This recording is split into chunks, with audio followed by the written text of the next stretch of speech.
Hoy ponemos en antena en Radio Abarán esta sección que se llama La Ventana de los Tiempos, en la que contamos con Álvaro Carpena y que hoy despide la primera temporada para tomar unos días de vacaciones en este verano del 2021. Hoy con un espacio que nos trae, como siempre, historias muy interesantes de Abarán y hoy especialmente porque nos va a contar algo, Álvaro, que podría haber cambiado la fisonomía y la vida por completo del Abarán que conocemos. De hecho, el título del programa es Un tren por debajo del Cabezo de la Cruz. Álvaro, muy buenos días. Buenos días, Jesús, buenos días abaraneros y abaraneras en esta ventana de los tiempos que hoy se abre al valle en una mañana muy calurosa. Una ventana de los tiempos que se abrió con aroma a cirio y aroma a clavel y a crisantemo allá por el mes de noviembre.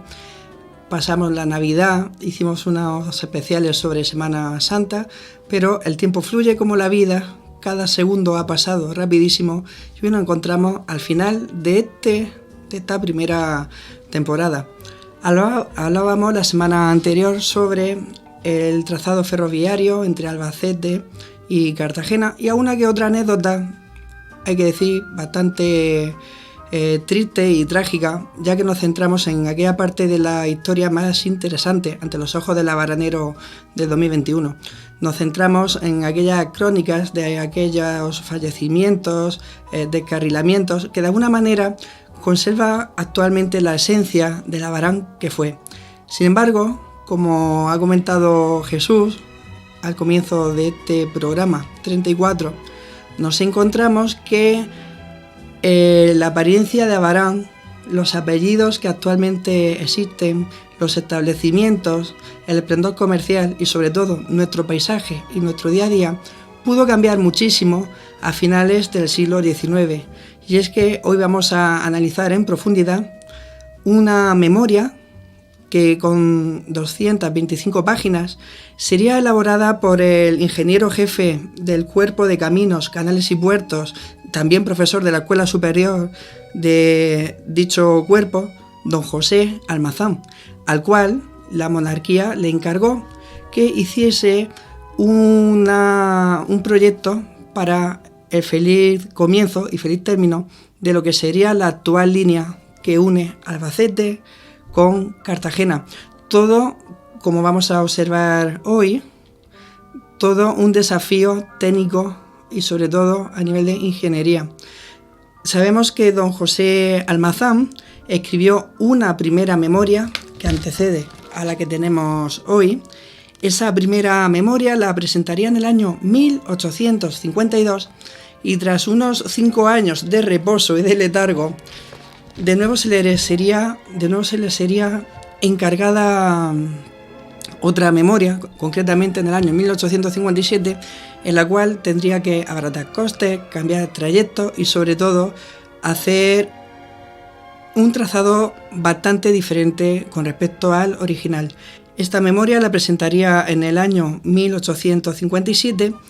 y lo que es cierto es que comenzaría el trazado desde Albacete hasta Cartagena a finales del siglo XIX, concretamente desde el año 1863 hasta el año 1865, 2 años de duro e intenso y arduo trabajo bajo el calor del sol, bajo el invierno frío, que consiguió abrir un camino de hierro para conectar Albacete y Cartagena. Sin embargo, este trazado se dividiría en 4 subtrazados o 4 partes, que son las que vamos a analizar a continuación. Vamos a comenzar poniéndole voz a la propia escritura del señor Almazán, en el cual nos da una bonita introducción sobre cómo fue acogido su proyecto una vez que fue encargado. En 1852 escribí una ligera memoria para dar cuenta al gobierno del proyecto de ferrocarril entre Albacete y Cartagena, que tuvo a bien confiarme el año anterior. Cuando redacté aquel documento, en aquel momento no presumí que alcanzase la publicidad con la cual el gobierno terminó honrándolo. Y así es. Es un proyecto que carece de los detalles que necesariamente ha de apetecer el que desee conocer a fondo este asunto. Suplir, por tanto, esta falta de datos y facilitar el que se lleguen a manos de todos los gobernantes ciertos datos que quedaron algo vagos es el objetivo de esta segunda memoria.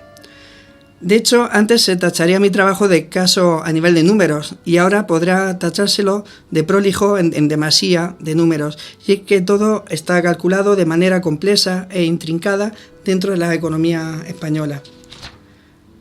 Así pues, queridos radioyentes, se nombraría una comisión de Murcia, encabezada como presidente con el excelentísimo señor Marqués de Camachos, y una comisión de Cartagena, presidida como presidente del excelentísimo señor Marqués de la Unión, los cuales pues serían en parte lo que ayudarse a coordinar todo este trayecto. Un trayecto que cabe anticipar que no solo pretendería el transporte de viajeros y la fruta en fresco, sino algo mucho más importante para la época, como era el telégrafo, ya que el telégrafo aparecerá de manera paralela con las líneas de ferrocarril. Encontramos cómo en dicha memoria se producía una sección del proyecto en varias partes. Nosotros nos vamos a centrar en la segunda, que sería justamente... en la tercera sección, que sería desde Cieza hasta Murcia, ya que la segunda sección, como decíamos hace un momento, partiría desde Hellín hasta Cieza. Vamos a centrarnos en esta tercera sección. La tercera sección comprende desde Cieza hasta Murcia. En mi anterior memoria, del 52, solo me ocupé del trazado que podía hacerse a orillas del río Segura, porque era el único que conocía. En el día debo ocuparme del que presenté y de aquel consignando lealmente mi opinión sobre ambos. Si en vez de colocar la estación de Cieza en un paraje bajo y al levante de la población se sitúa en uno elevado cerca del cementerio, cabe el salir de este pueblo con una ligera rampa y salvar la peligrosa Rambla del Moro, gracias a un elevado viaducto, ganando los campos de Abarán y Téjar, para caer a la venta de la Rambla y de ella llegar al Valle del Segura por Molina y Alguazas. Este es el trazado que he presentado en esta tercera sección. En cambio, saliendo de Cieza, como anteriormente lo hacíamos, solo conseguir el cauce del Segura se llega también a Alguazas. ¿Cuál de estos trazados será preferible?, se pregunta este ingeniero.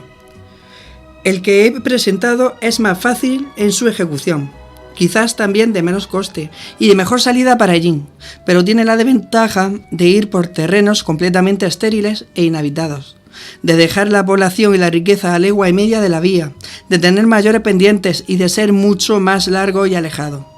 El proyecto por el valle se puede decir que iría por un jardín no interrumpido. Tocarían los ricos pueblos de Abarán, Blanca, Ojos, Villanueva, Ulea, Archena y Ceutí, y sería unos 7 kilómetros más corto. Y además tendría pendientes mucho más suaves. Eso sí, si es que conseguimos salvar la altura de la Rambla del Moro. Creo, pues, que mirada la cuestión bajo el punto de vista administrativo y de explotación, el trayecto por el valle debe ser preferentemente realizado. A primera vista, creerá cualquiera que conozca el país que el camino irá siempre por huertos de frutales, pero no es así. A alguno que otro tocará, porque lo contrario es imposible, mas en general va por terrenos de secano y de consiguiente de escasísimo valor. De esta manera, en 1852 hice un estudio desde Cieza hasta Archena, y no cabe la menor duda en la facilidad y buen éxito del trazado, que por otra parte solo tiene entre estos dos puntos una longitud de 17 kilómetros. Arrancando en Cieza de las viñas y huerto de los palmerales que hay detrás del convento de las monjas, abro paréntesis, sería la actual Plaza de España aproximadamente, bajaría la línea a La Vega cruzando la carretera y la cañada de Cosme para dirigirse a la balsa de Bolvás, manteniéndose a la orilla izquierda del Segura.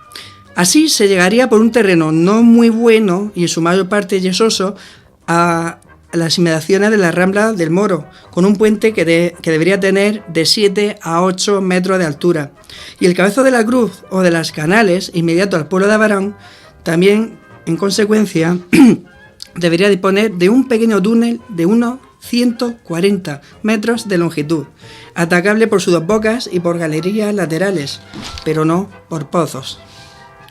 Inmediatamente a la salida de esta pequeña perforación habría de situarse la estación de Abarán, cuyo pueblo, edificado en el extremo de una alta y larga estribación, se presta mal a ser rodeado por el ferrocarril.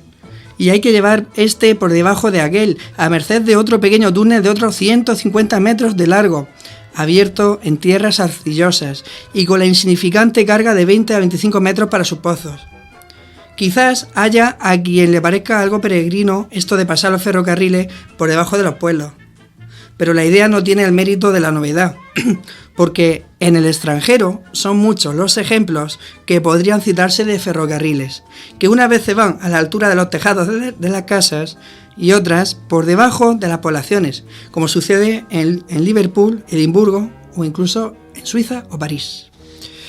Esa misma estribación en que está situado Abarán obliga al río a formar un gran torno, de tal suerte que así que el ferrocarril saliese del túnel anterior, hay que salvar el Segura con un puente de otros 15 metros y varios arcos o tramos, si bien solo presentaría en sus aguas ordinarias un ancho de 20 a 25 metros fácilmente salvables. Este puente, junto al de la Rambla del Moro, sería el único que debería elevarse desde Albacete hasta Cartagena, porque forzosamente hay que pasar el Segura a alguna parte a través de Abarán. Antes ya indiqué cómo se podía hacer, evitando otros cuantos puentes que elevarían en coste el proyecto, pero que no serían tan fiables como el mismo. Hasta ahora, volviendo al presente, lo que hemos leído no quiere decir que, obviamente, saldría un tren de la estación ciezana en el corazón de Cieza, lo que actualmente sería la Plaza de España con su Pirulo, posiblemente, y su plaza de abastos, que por cierto no se encontraría muy lejos de aquel esplendor comercial que actualmente podría tener. Saldría abrazando, o mejor dicho, contorneando el río Segura, en el actual puente de la Rambla del Moro que separa los municipios de Abarán y Cieza, donde hemos sido testigos de tantos accidentes, sobre todo en ese cambio de rasante. Se hubiera elevado un puente que hubiera seguido llevando esos trompahierros de los cuales hablábamos la semana pasada con esos cargamentos para atravesar el cabezo de la cruz, por la zona donde actualmente encontramos las estructuras con las antiguas canales de conducir el agua. Entraría por una bocamina y saldría el tren ni nada más ni nada menos que en lo que actualmente sería la cuesta de la avenida de la Constitución, aproximadamente. Hay que decir que mientras que he estado buscando información geológica y topográfica para poder contextualizar este programa, me ha llamado la atención que no sabemos qué impacto hubiera tenido que en aquel lugar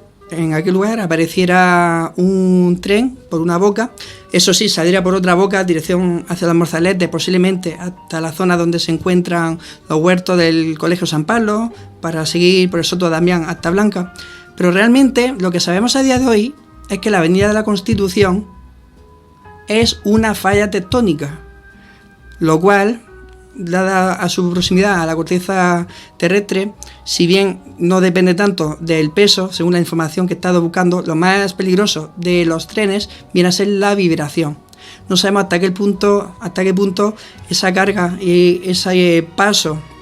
frecuente de trenes hubiera generado unas ondas que podrían haber generado aún desperfectos en aquella falla tectónica que duerme, pero que la tenemos aquí en Abarán, dividiéndola justamente en dos partes. Pero vamos a seguir con el programa porque nos va a hablar un poquito sobre el valor humano de este señor, que no solo se centraba en los números y en la economía, sino en el impacto paisajístico que posiblemente hubiera tenido este proyecto. Y continuamos con él. En general, todo este trozo de Cieza hasta Archena, de este tercer tramo, causaría una impresión nada favorable al que por primera vez lo recorre, bajo el punto de vista de trazar allí, entre tanta vida, un camino de hierro. Pintoresco y bellísimo como él solo es todo el Valle de Ricote. No ha logrado estas cualidades sino a expensa de sus sinuosidades y de sus altos y de sus bajos. Encontramos una llanura inculta llanuras incultas que siempre son monótonas, pero aquel valle aún privado de sus preciosos huertos, sería siempre ameno y entretenido como un hermoso paisaje de la Suiza. Por eso es forzoso al ingeniero acostumbrarse a él, andarle muchas veces y estudiar muy en detalle cada una de sus dificultades, si ha de llegar a una solución satisfactoria. Tras estas aportaciones de esta memoria, obviamente ante los ojos del presente, sabemos que el ferrocarril actualmente transcurre no abrazado al Segura, sino abrazado a un lado de la Sierra de la Pila, que ha creado también su impacto paisajístico. Sin embargo, no es equiparable al impacto que pudo generar en el núcleo urbano de Cieza y sobre todo en el Abarán del año 2021, que posiblemente hubiera acabado dividido en dos, encontrando entre nuestra población apellidos que van más allá de Hielo, Gómez, Carpena, Martínez. Quién sabe cuántas familias hubieran llegado a Abarán justamente por el trabajo ferroviario y por la gran emergencia y sobre todo el apoyo que el ferrocarril en el corazón de Abarán le hubiera ofrecido tanto a la chimenea conservera, que alguna queda actualmente ahí como monumento olvidado en el corazón de nuestro pueblo, pero también a aquellos frutos que, si bien en su mayoría no se encontraban en el término municipal de Abarán, sí que eran enviados a Cartagena posteriormente, como vimos en el programa anterior, bien fuera por camionetas o por tren, para que a través de la fletadora murciana atravesara internacionalmente las aguas. Y es aquí, en este Abarán del 2021, lejos de las vibraciones del tren que pudo pasar,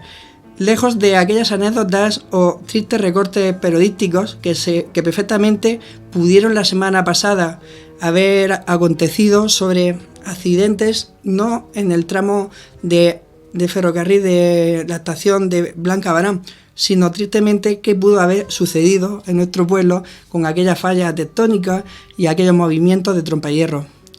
Espero que la reflexión y la imaginación les acompañe como meditación después de este programa 34 de esta primera temporada. Vamos a mirar al humo que pudo existir en el Valle de Abarán, mezclado justamente con la chimenea conservera, y que esa imaginación se diluya, sabiendo que a través de la ventana de los tiempos seguiremos trabajando este verano, elaborando guiones didácticos para acercar la historia a nuestra curiosidad.